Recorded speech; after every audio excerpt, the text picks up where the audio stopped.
Huu ni mguu wako, japo ninao mimi. Huu ni mguu ni wako, japo mimi ndo ninao. Sawa. Lengo langu bwana, mwanamke wangu yule arudi kwa sababu mwanamke kaondoka. Yule binti kaondoka? Ndio hivyo. Kaondoka lini? Mbona muda tu? Na ndio wewe kwenda kwa swali. Just ukutana kwa mangi dukani pa unaona vocha. Na ndio maana wewe unaniambia kama binti. Na ndio maana nikasema nakuja. Nakuja siku maalum. Habari hizi ni nzito.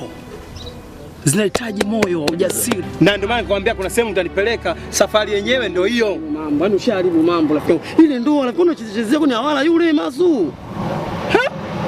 Ukisema unakuja unisaidie nini sasa? Wewe usijali vitu hivyo bwana ndugu yangu. Nisaidie kwanza mimi.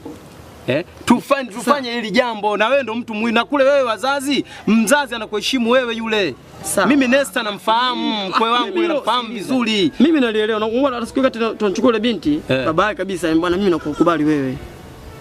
Mimi nakukubali. Wewe lakini rafiki yako ndio nitafanya sababu mapenzi ushapendana wenyewe. Lakini bwana angalia sana, nikasema inshallah usijali. Mimi yuko pamoja na mimi, yule ndo mimi ndo yule.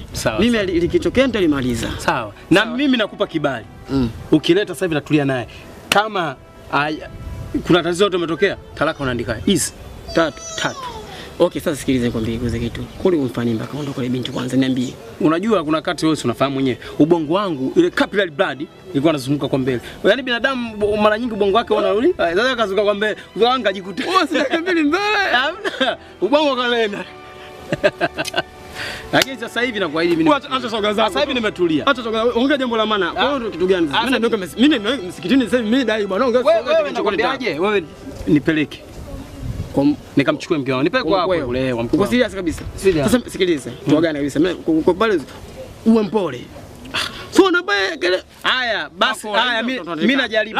Haya mimi najaribu wewe. Wewe uko sio hivyo. Utanitia aibu mkuu. Haya. Mkuu wenyewe yule unamjua?